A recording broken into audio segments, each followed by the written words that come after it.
Fitzroy, and with us today we have three lovely ladies gonna be sharing a bit of their life story with us, their journey basically. So we'd like to start from my immediate right, your left. So you are? Yes, I'm Sandra. Sandra Martin. Sandra Martin. Yes. Yourself, madam? I'm Elaine Osborne, but my military friends call me Ozzy. Ozzy.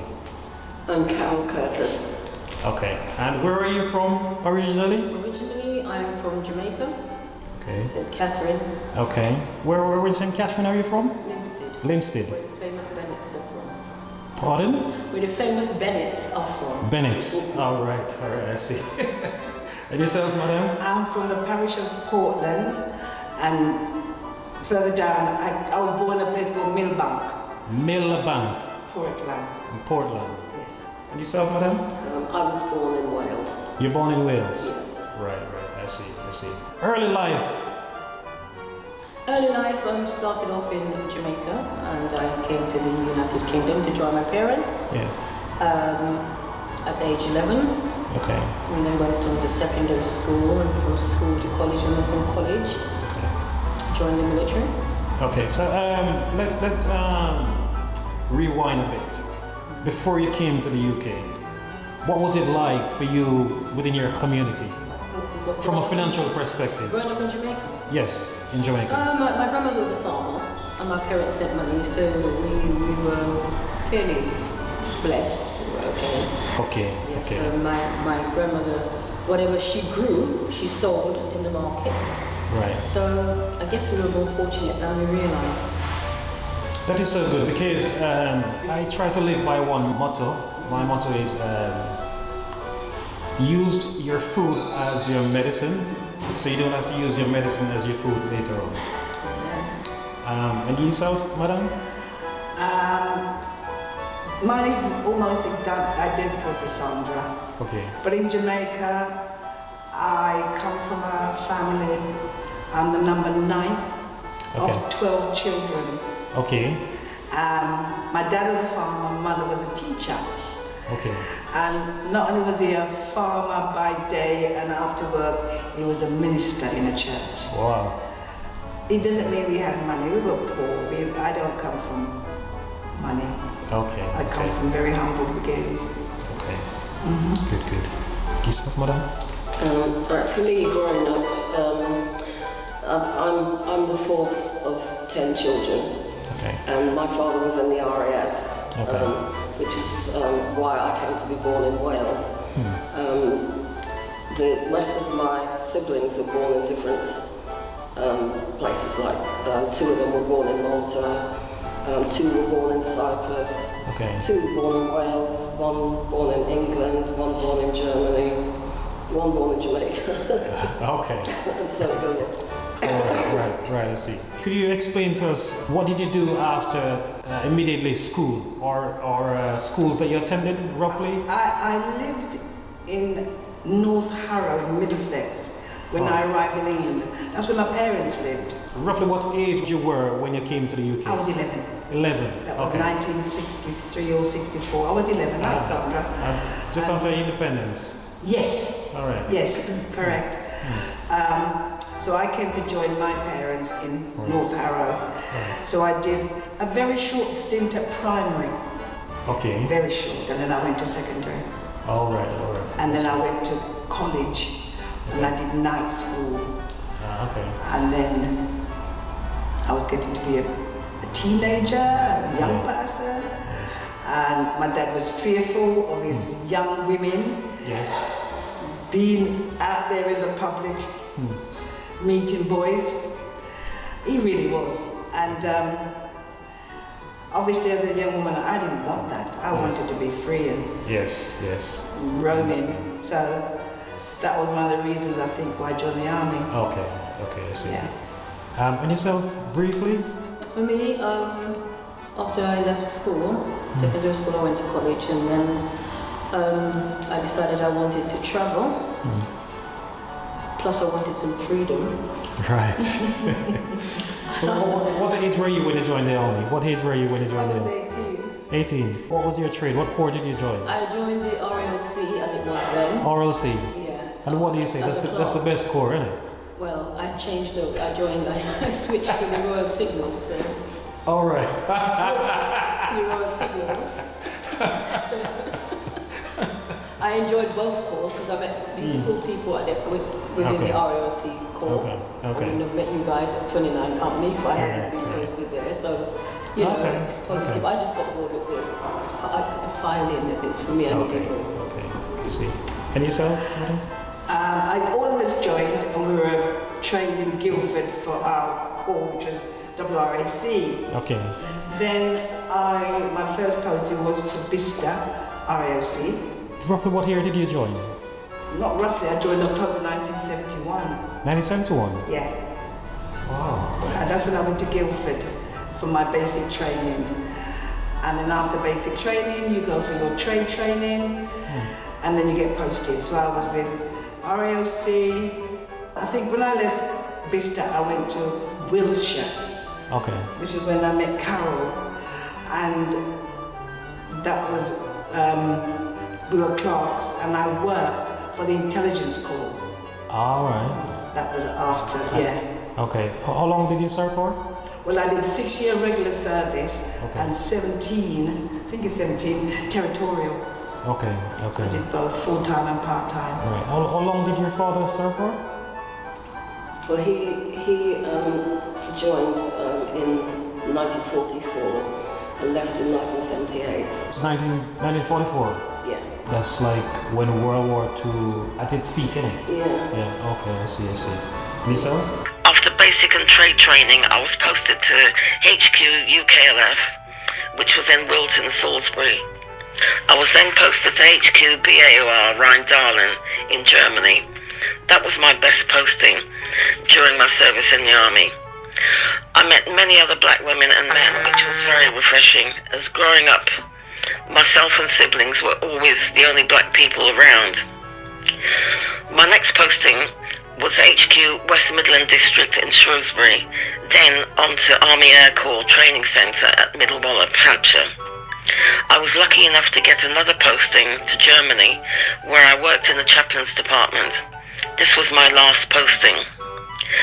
The postings in England, where I was the only black person on camp, could prove a little difficult through racism. I was used to racism, as I had previously faced a lot of it at school. I learned to brush off name calling or unfair treatment. If I didn't, I had a chip on my shoulder, etc.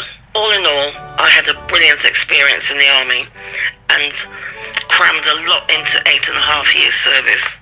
I left the army in the rank of sergeant. I joined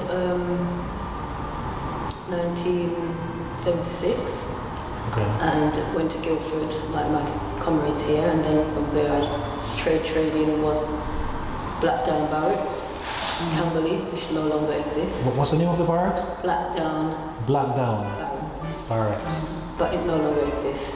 And then from there, once I completed my training, I was posted to Germany, where I met. Okay. How long were you in Germany for? I was in Germany, spent 2 years, then I changed my trade, came back went to Guildford, then to Catterick, and I was posted back to Germany, a different part of Germany. And I left Germany in 1982, 83. So how long was your service? To Aldershot, and then from Aldershot to Wilton. Okay. And then I did a 6-month tour with the army. Where was this? This was from Aldershot. We toured the country. All right, within the UK. Yeah, All right. Going to different shows and stuff. Okay. So, out of you 3 ladies, which of you been to any war zone or anything like that? None of us. Or you been to Northern Ireland, Falklands? No. Or anything like that? No. I just manned the switchboard dealing with Falklands. Oh, you went to Falklands? No, I managed the switchboard dealing with the Falklands. Oh, Falklands. Okay. Okay, you took I understand. So what was it like for you, briefly, how did you find the army?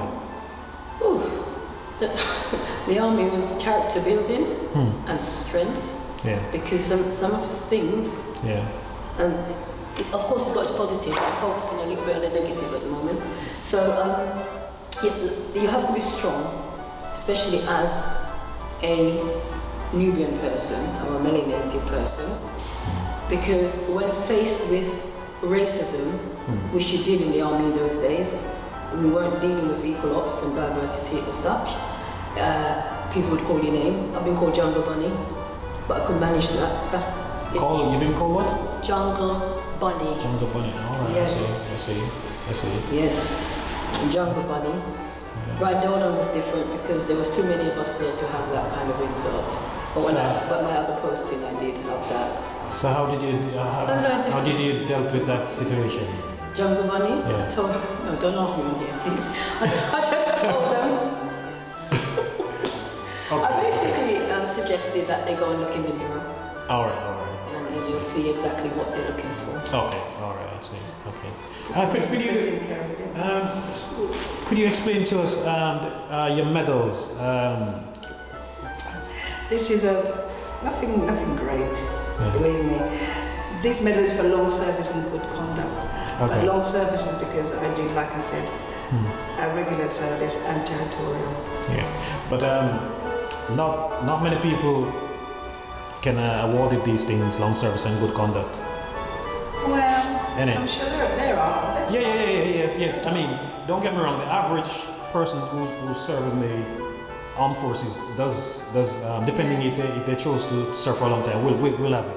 Yeah. But that's a good achievement. Yeah, thank you. Yeah. I understand that your dad would, based on his posting, you'd go a number of locations. Could you? Yes, we. Enlighten us as to. I went to school in Cyprus. How long were you in Cyprus for? Must be about 3 years because my younger brother was born. Two of my sisters were born in Cyprus. Okay. And we also went to school in Singapore. Singapore? Yes, and Germany. So, wow. Do you speak the language? I should be fluent German. You speak fluent German? No, I'm saying I should be. All right. It's a disgrace that I'm not really because, I was out there for quite a long time with my father, and then I went back again in the army. So. Yeah, and then I joined the army in '72. Yeah, but what I was going to say about the childhood, although it was really good travelling around. Yes.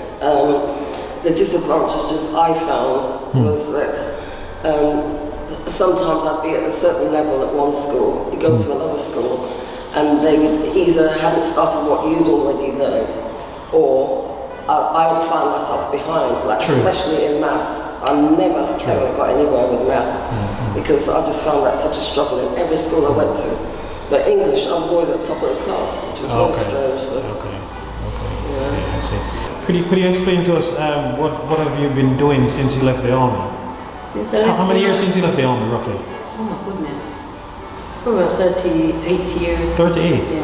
What have you done or doing since then? When I left the army.